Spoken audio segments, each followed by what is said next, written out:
So, we are here back at home base, away from Plano. This is the Low Value Female Podcast, a place there where we seek to decouple female sex with economic rewards. And today we're going to talk about some of the dark side of feminism, specifically like TERFs. We're going to go through the transsexual empire, so it'll be easy breezy today. Taylor, how are you doing today? I'm good. I can't believe you actually read it.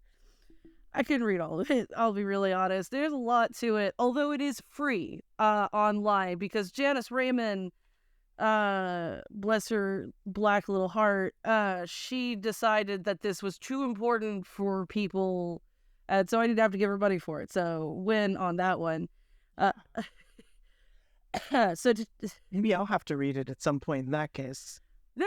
I think we'll cover it today, and I think you'll get it. I think everyone will get it. The audience will get it. There's going to be no need. You can.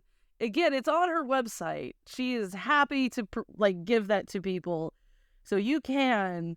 But I don't think you're going to need to. So yeah, it's just that it's her transphobic text or whatever that all other transphobic imagery derives from or whatever. So and I've seen people do read-throughs of it before, so you're right, I really don't need to, but my masochism might make me. Do you like reading Jordan Peterson-style rants that talk about, just absolute nonsense? And we will get into this absolute nonsense that they're getting into, and, how we've gone from Janice Raymond to the Cass Report. Well, no, I don't Peterson style rants, but at the same time, I don't really like reading Carl Schmitt, the Nazi jurist, either, but I'm thinking about doing that too. Speaking of enemies, oh man, so we'll start with a little treat. Nina Power, oh man, she wrote a fun little thing on her Substack talking about, this is what it says: "Are you now, or have you ever been, a member of the Nazi Party in my head?" by Nina Power. She just wrote this. So she lost her case against Turner. Yeah. Who apparently, so DC Miller and Nina Power sued Turner, who is a journalist. I'm sorry, Luke Turner. He, for harassment, he countersued, and the judge just awarded 80% of fees. So 80% of what he spent, they have to pay in addition to their own. So they are effectively broke. And this is what Nina Power says. I didn't start this case, but I joined a few months in after original lawyers said I also had a case against Turner for defamation. He started calling me an anti-Semitic art world figure at this point, and sending emails trying to lose me work, as he does to anyone who crosses him, however slightly. I don't regret my involvement. Don't you? So, you didn't start the case. That doesn't excuse the fact that you jumped on board. She is British. Yeah.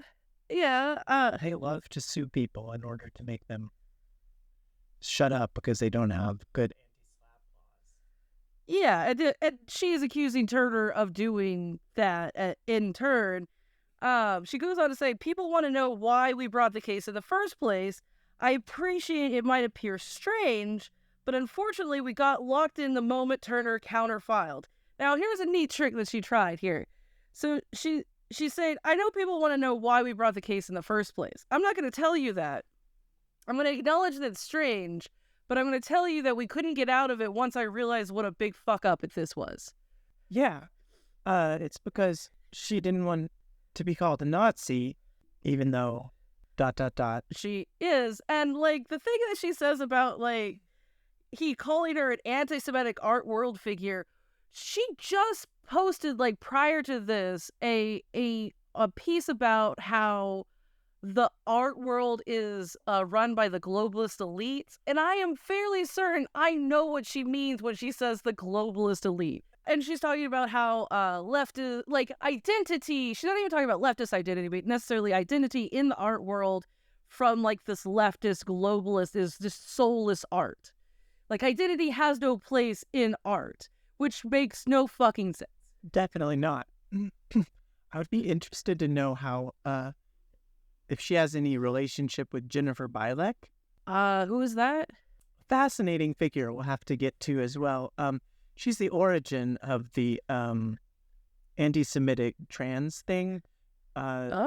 She is a former anarcho-primitivist, member of WOLF, which is Women Something Liberation Front, and she writes unhinged screeds about how transgenderism is the first step to transhumanism, and it's how it's all a global plot by Jewish billionaires for us to lose our humanity and be uploaded into the internet.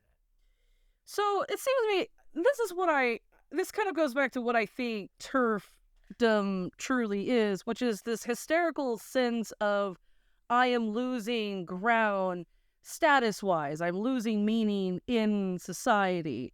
It's the transsexual empire. It starts with a kind of insane, like, maybe you can help me parse this through, is when transsexuals and transsexual specialists relegate sexual dissatisfaction and a subsequent desire for the qualities ascribed to the opposite sex to the category of transsexualism. This very classification forms a type of medical belief system that resembles what has classically been called a theodicy. Theodicy? Yeah. Okay. I didn't know what that meant, so I looked it up. Theodicy, the question of how God can exist when there is evil in the world, or a good reason or an explanation for this. Yeah. So the belief system that she's describing is... It's something that... It's like something that makes evil worth it. Like, there's evil in the world, but it's okay because of this. Okay. Or something like that. Or suffering. So,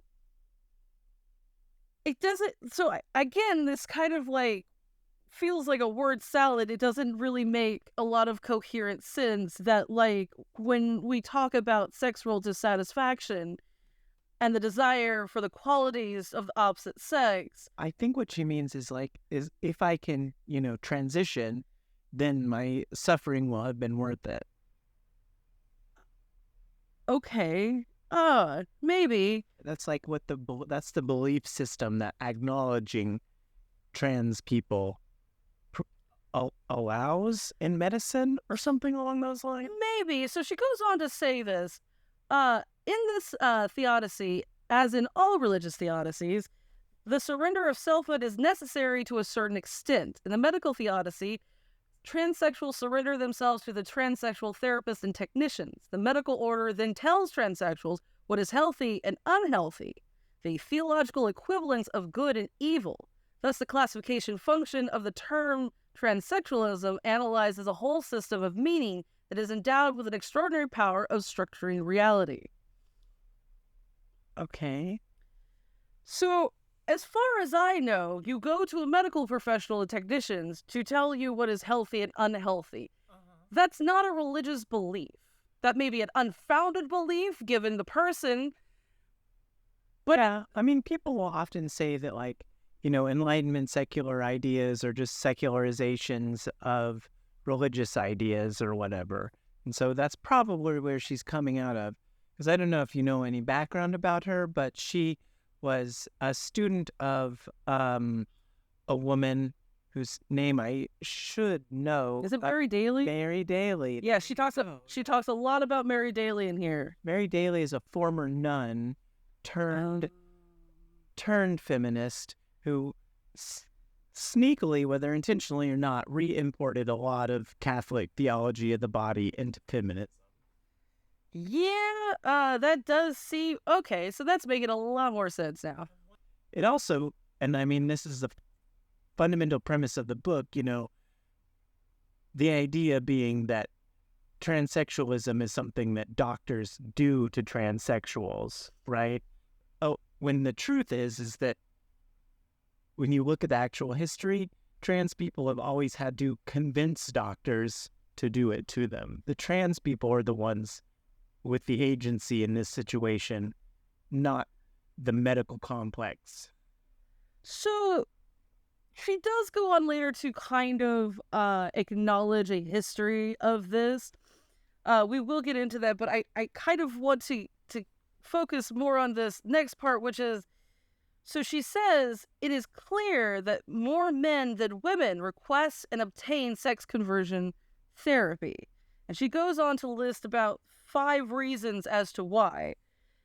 First one is the surgery is easier, less costly, and more developed and publicized. And this second, less obvious, is the fact that men have been much freer to experiment than women. So, I don't know if you've read the Cass report.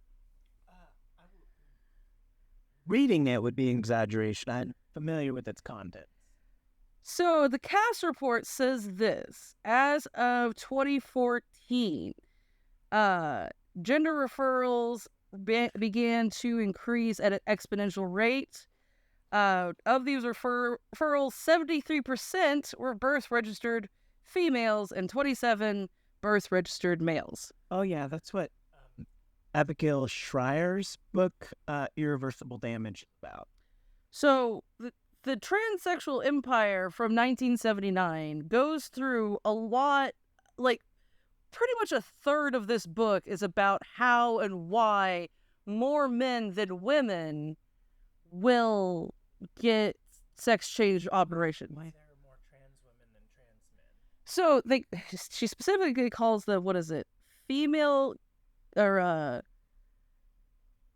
constructed females, something like, yeah. It's kind of like how nowadays they call them trans-identified females. Right, yeah. Yes, we're trying to, like, put more of a crowbar separation and, like, distance yourself away.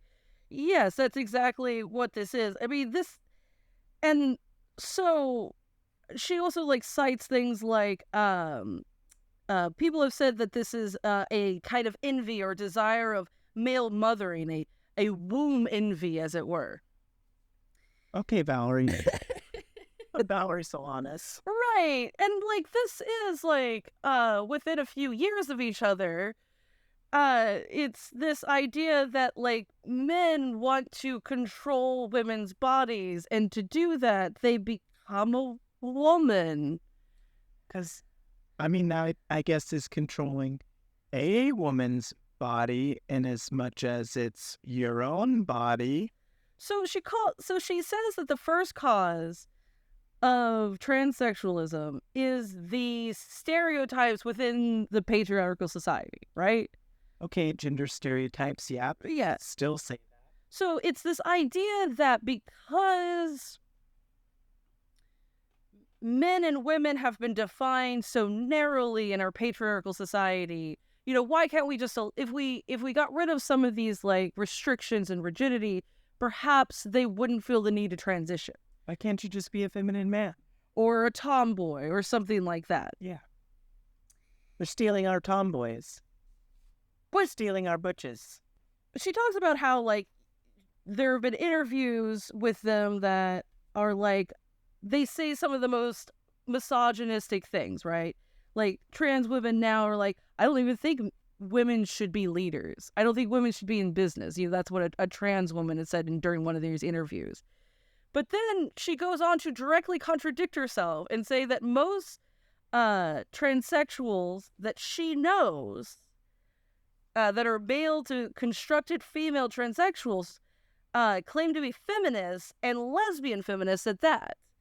In fact, she says, I don't know of any transsexually constructed females who do not claim to be lesbians. Well, the fact that you're in the feminist movement probably puts your finger on the scale in that regard a little bit, especially since straight trans women are more likely to just disappear into their role and not be vocal about it because they're not feminists.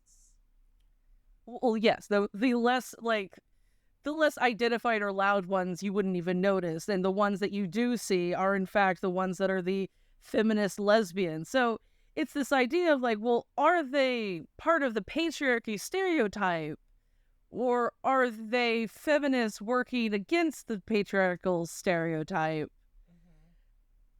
It just feels very kind of schizophrenic here about that. What were her other reasons that... Oh yeah, wow, she's got a lot. So the third was male transsexualism may well be a graphic expression of the destruction that sex role modeling has wrought on men. Thus, it could be perceived as one of the few outlets for men with a rigid gender-defining society to opt out of their culturally prescribed roles. Women, on the other hand, since the recent rise of feminism, have been able to confront sex role opposition on a socio-political as well as personal level. Oh, because men don't have feminism, so they have to. Well, and then when Misgendered myself. And then when they transition, then become trans women and feminist lesbians, because of stereotypes. But they're not being stereotypes because they're being feminists. This is this is kind of just nonsense that she's like writing about this. And yeah, she talks a lot about Mary Daly.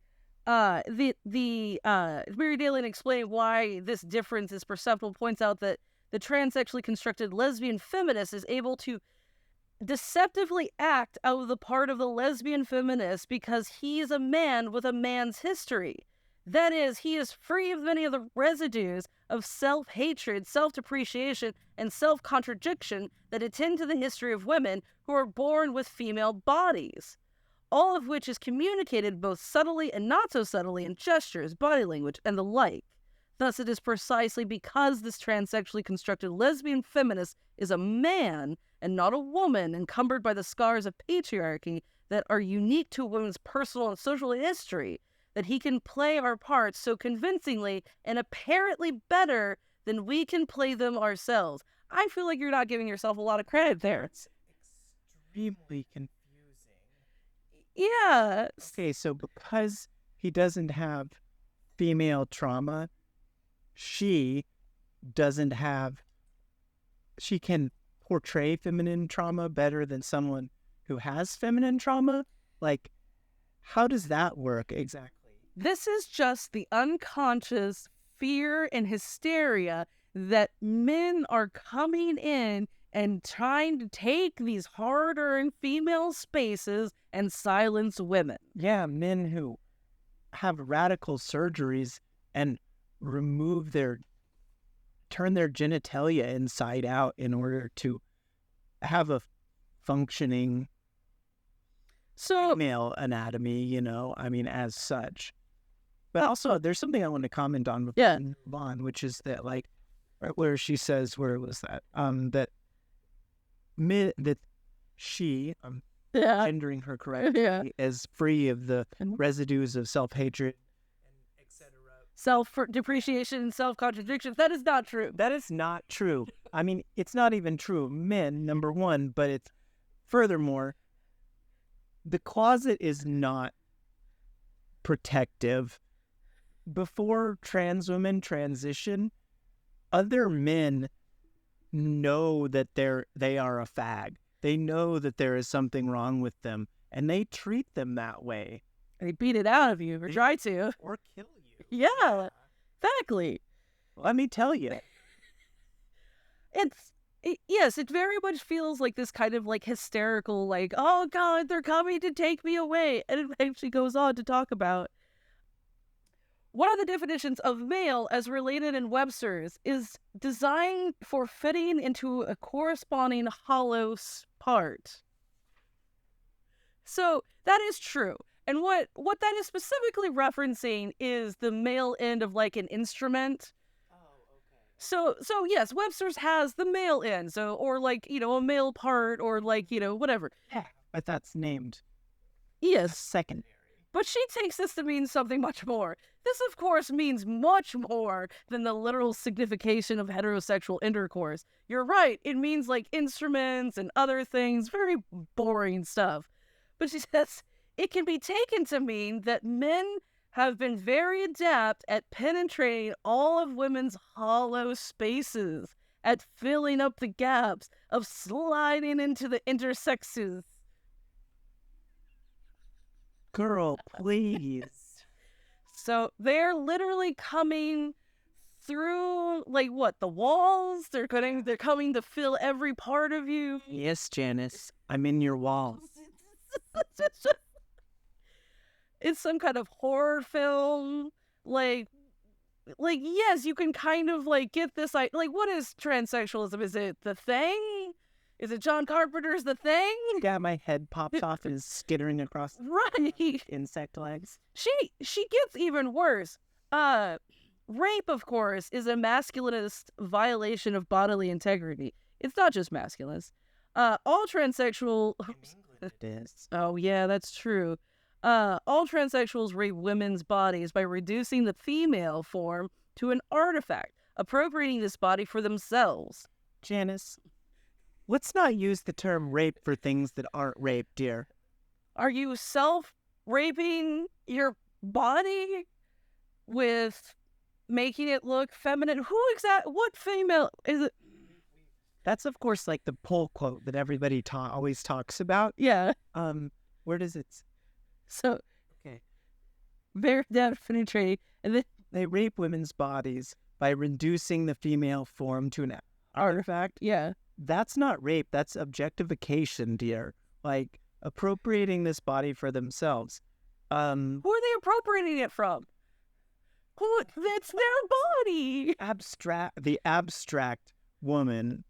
Like, this isn't a branding issue where, like, no, you can't alter it or else it doesn't, like, reflect well on the brand. The thing, it's like, it's not like I have to, like, consume some other woman's body and then, like, live in it like the cockroach alien in Men in Black or something like that. Is that how she thinks that, like, body, like, sex conversion surgery happens? Is by, like, you have to take it from the female, obviously. But even then, it would be from a cadaver, right? I mean, like, I do know that they use cadaver tissues for some things, but they use that in surgeries all the time. Not for that. They use your own tissues. Oh, yeah, from, like, your thigh or something like that, or... That's for the trans men. Oh, right. Trans women, they literally just invert your dick. Oh, yeah, because your scrotum becomes the labia. Oh, okay. Yeah. Yeah, they cut off the... They like cut off the tip, like use that to be a clitoris, and then graphic content here. They rearrange some stuff. Take all this tissue that swells out, use the shaft as the reverse shaft. Right. As the whole. Yeah. As the only part that men care about. The canal. Unless you get one of the fancy new ones these days where they can grow you one with your own peritoneal stem cells, which is what I would like to do, if they don't make it illegal before I can. Thanks, Trump. But they can't make that illegal because there's plenty of situations where even cis women would need that. There's plenty of conditions like their vagina does not connect to the uterus. Well, that's where that technique for the peritoneal stem cell one comes from, is a doctor in India who invented it for women who were born with avaginosis. Oh, yeah. And then a trans woman read a paper about that and went to a doctor, a surgeon in New York, Jess Ting. Thanks, Jess. We love you. Great. But she was like, hey, can we do this to me? And he's like, sounds like a cool experiment. And so they did it and it worked. And now you can do it too. Trans women in the audience, or future trans women, to our male listeners. I know some eggs are listening out there. But yeah, it's this idea like they're not going to outlaw it. They're just going to like try to unnecessarily restrict it by like birth assigned gender. That doesn't make any sense. Why wouldn't you just do that? Even if the person regrets it, that's part of the medical. All trans surgeries were originally made for cis people. Right. Like, Yeah. if you read Histories of the Transgender Child by Jules Gill Peterson, one of the best books about this issue. Like, it's like, even back when they were just trying to normalize intersex infants, that's like where a lot of the gender transition surgeries come out of in the first place. Yeah, all of our fucking gender affirming care goes to cis people, apparently, and that's perfectly fine. We'll do it to babies, but God forbid we do it to people that need it. Those babies aren't cis, but they sure make them that way. We're gonna make you look normal. Yeah, and so the other part that I find really weird is that not only that, but transsexuals, because transsexuals have lost their physical members, does not mean that they have lost their ability to penetrate women, women's minds, women's space, women's sexuality. Yeah, I mean, lesbians often use their fingers. How are they what women's minds are they penetrating by being a woman? Okay, are they blowing your mind? Well, you say that, but there is a joke, I don't know if it's a joke or a rumor in the trans community, that she had a trans girlfriend who broke up with her, and that's why she wrote the book. So she's just a jilted lover? That's what... I don't know if it's true or not. I don't think we can know if it's true or not. She's certainly not going to say, except maybe to deny it, which may or may not be true, you know. But, like, I am, you know, an illithid, and I'm going to get inside you and probably implant some sort of squirmy squid egg in there that's going to... Like the parasitic wasp. Yeah. Like the end of Baldur's Gate 3, spoilers. I think I haven't actually played it. So transsexuals are apparently just like the most deceptive people. And the deceptiveness of that is a big trope about us. Yes. Yeah, because all non-males are deceptive and conniving, right? And also, you know, I could conceivably have sex with you before I tell you that I'm a trans woman, and then you may not find out at all, or you may not find out until afterwards, at which point you would murder me. And it would be illegal in most states. I read on Reddit one time years ago that traps, which is what you just described, isn't gay because... Traps are technically male. Are they? Yeah. Okay. But they use the word for trans women a lot, yeah. I mean, in this case, they would definitely see it as a trap. And it's like, well, no, because you're attracted to the woman that you thought you were having sex with. So therefore, it's not gay? Yeah, and I mean, I go about my daily life, and most people don't realize I'm trans. Like, yeah, maybe if you've, like, known me for a while and you're, like, paying attention, like, women, I've known people who are like, I was confused about why you were doing trans activism when I first met you, Taylor. Yeah, because women don't do trans activism. And they're like, eventually I figured it out. One of my coworkers told me that. It's like, yeah, because I serve cunt. Like, yeah, and so after I have bottom surgery, if we fuck and you never know the difference, who gives a shit? Who cares? It's not, there's nothing like, and it's this bioessentialism, like this spiritual, like, imbuedness of the flesh, the divine flesh, that's like, oh no, you can't, it's sacrosanct, otherwise you'll turn you into a frog or something. Catholic anti-feminism posed as feminism. Yes, it is. And I guess, like, in Mary Daly, I can see this being, like, a spiritual thing. She's a former nun, so she was used to being in spiritually imbued female spaces and would definitely see a male that she perceives as a male entering the space as, like, an invasion. And that's just hysteria. That's just paranoia, Mary. Don't worry. It's okay. They're not going to get you. A uterus is moving around. It's getting away from you. Come back here. Call Dr. Freud. Yeah.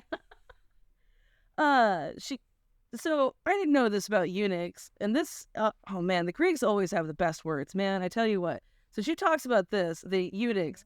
The deception of men without members, that is, castrated men or eunuchs, has historical precedent. There's a long tradition of eunuchs who were used by rulers, heads of states, magistrates as keepers of women. Eunuchs were supervisors of the harem in Islam and wardens of women apartments in many royal households. In fact, the word eunuch from the Greek eunuchus literally means keeper of the bed. Eunuchs were men that other more powerful men used to keep their women in place. So by this fucking logic, transsexuals are the muscle that's being used by the high value men to keep the women in. That's very confusing. I mean, I could see how she would think that, but if she'd do even a modicum more history research, she would know that early church fathers like Augustine, I believe it was Augustine, wrote negative things about the Gala, who were Roman transgender priestesses of Kubela, the Phrygian or Turkish goddess of the mountain, mother of Attis. Okay. Yeah, and they were eunuchs too, and they would parade around in all their finery, and and it made him so mad. Well, I mean, we do know that the majority of trans porn is done in conservative states, so maybe Mary Daly's onto something. Those men are manipulating trans women into keeping cis women in line. I'm not really sure how that quite works out, and I don't know why she put it in here because it doesn't make any fucking sense. Yeah, it's quite the opposite, if anything. Like, cis women have much more social power than trans women do. Trans women are, I can't hesitate enough to say this, but universally reviled. Yeah. You can pretty much do whatever you want to a trans woman and then justify it with misogynistic tropes, and people will eat that shit up. Or like it happen all the fucking time on Twitter. Oh yeah, like the surprise like defense, the transpanic. Yeah. That, or just like, what would be a good example? Like, people, I can't even. I've been on Twitter for a few years now, and every 4 months or so, Twitter picks a trans woman to bully until she quits. Well, we can't have nice things, and I think a lot of people, like, you have these angry women who feel like they have done what was asked of them per the social contract between men and women. Like, I act the feminine, you act the masculine. We get along for that. I did my part. And who are these people trying to cut in line and get a slice of my pie? These third-sexed freaks. There definitely feels like, yes, this just encroachment, this penetration into the hollow spaces. I mean, we're the archetypical low-value female, right? Good for down low sex and not a lot else. Right. You don't have to like put a lot of effort into it. You don't have to give them like the princess treatment. Like, you don't even have to take them in public with you. And you'd prefer not to, in fact. What is it? Like, you're the moped where like they're fun to ride, but you don't want your friends to see you on them. Yeah. Oh, that's weird. Because your friends are gonna call you a faggot. She says this about the transsexually constructed lesbian feminist feeds off of women's true energy source, her woman-identified self. So I am a woman. That is very blatant bioessentialism, yes. But it's specifically the bioessentialism that's created by the patriarchy that she says is the reason why we had transsexualism in the first place. Well, it's like, that's the same line that every pagan feminist uses. Oh, right. Like, the divine feminine. Yeah. Exactly. Yeah.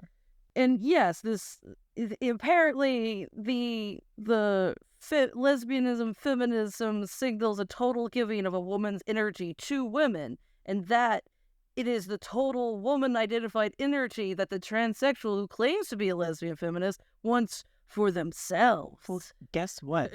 I can take psychedelics too, and the divine feminine also speaks through me. Yeah. So that's happened. So deal with it. Right. There's nothing that is being lost.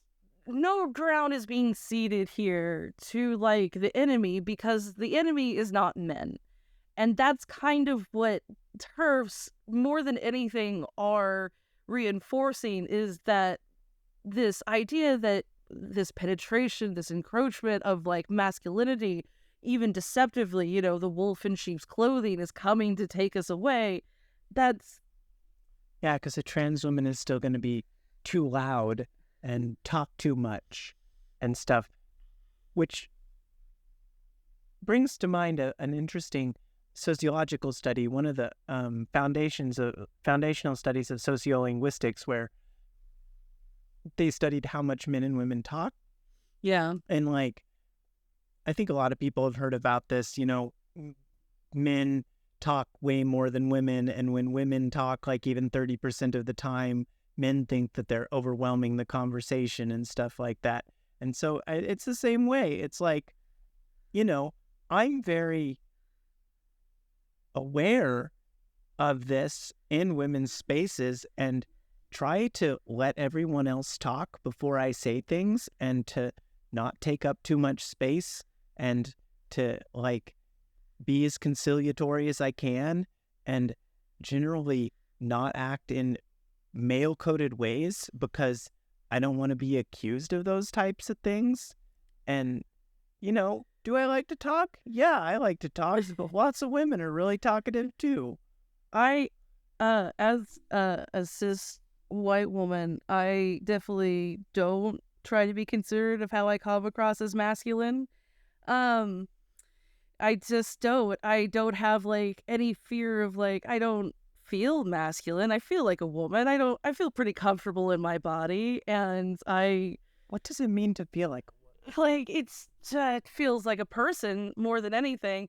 I don't have like a strong gender feeling. And I don't like, I get confused what other people do. And both trans people and cis people have these like strong like gender feelings in what I feel like is in equal parts because I've definitely known guys who really need to perform masculinity to their detriment.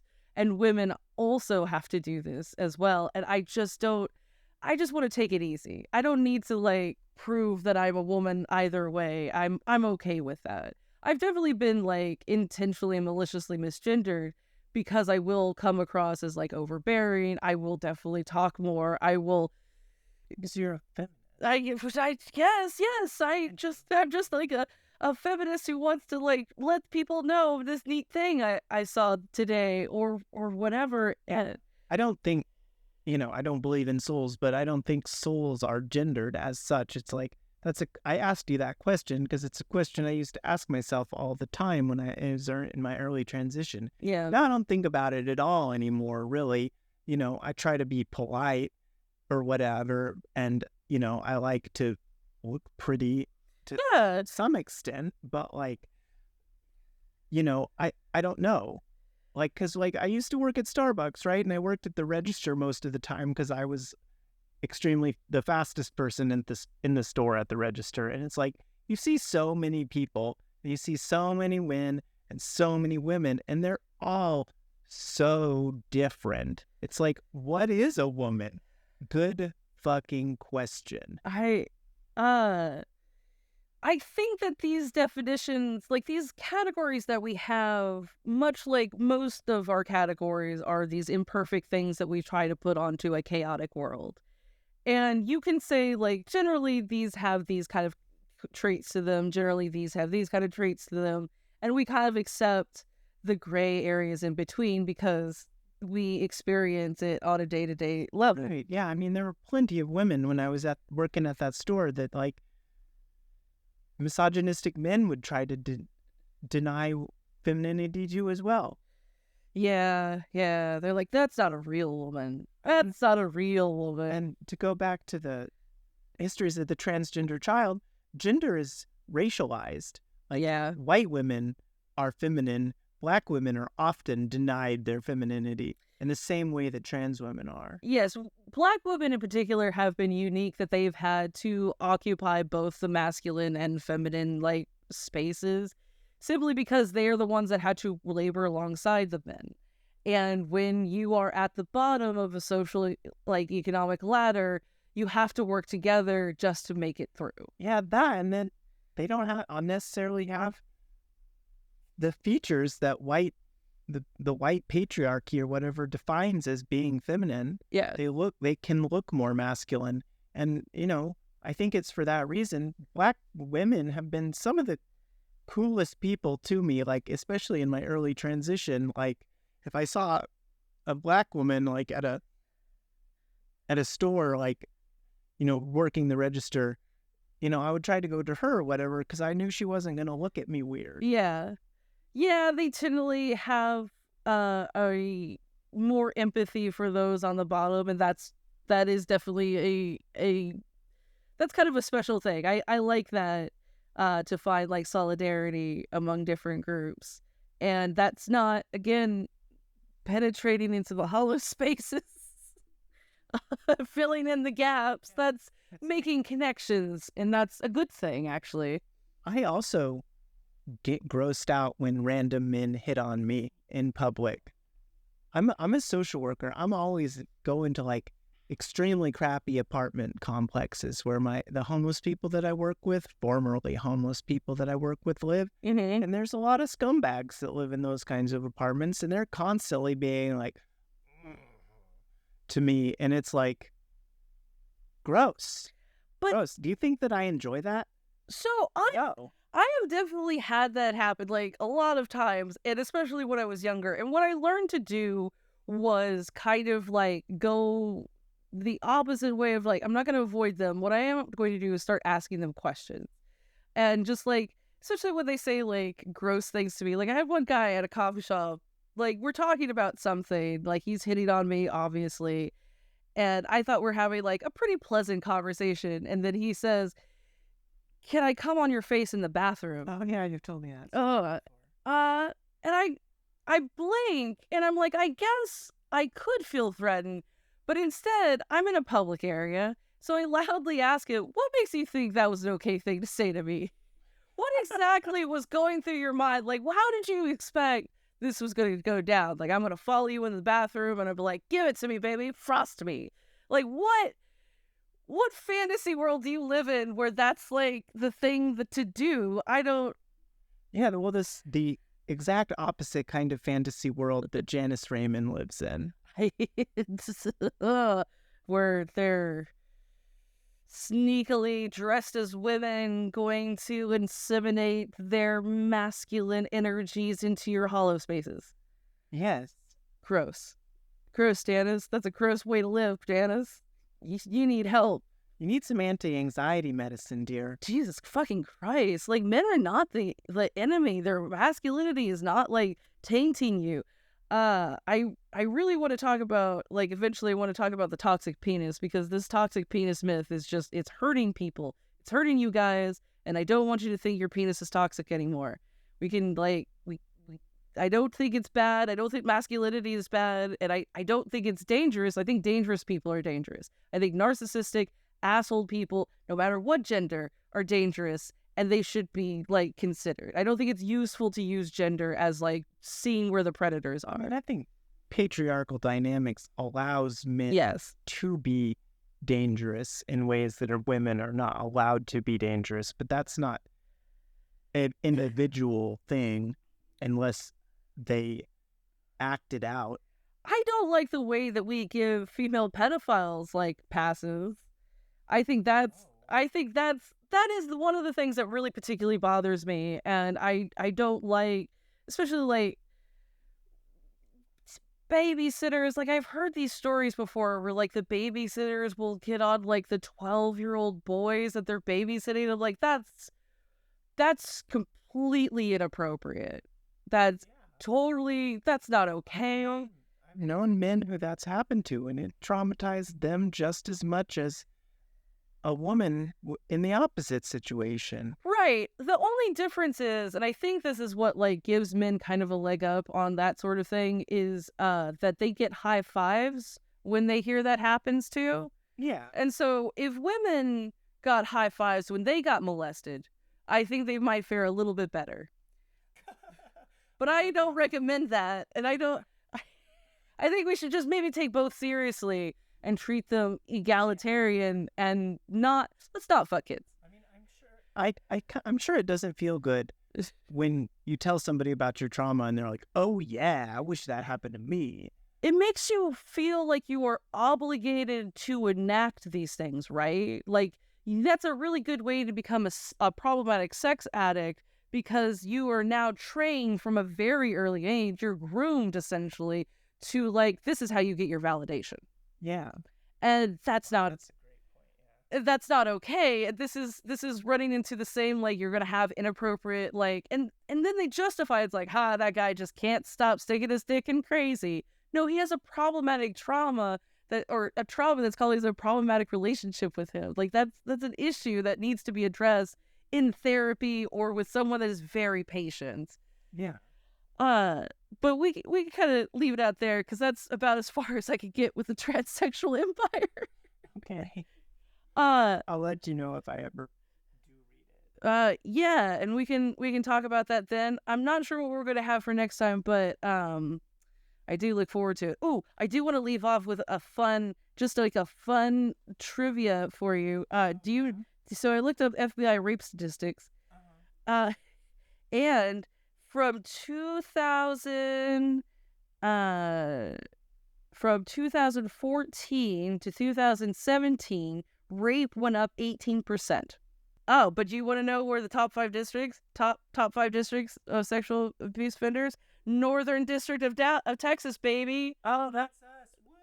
We're number one, followed by Eastern District of Michigan, District of Arizona, and then District of South Dakota, and then, of course, at the bottom is the Middle District of Florida.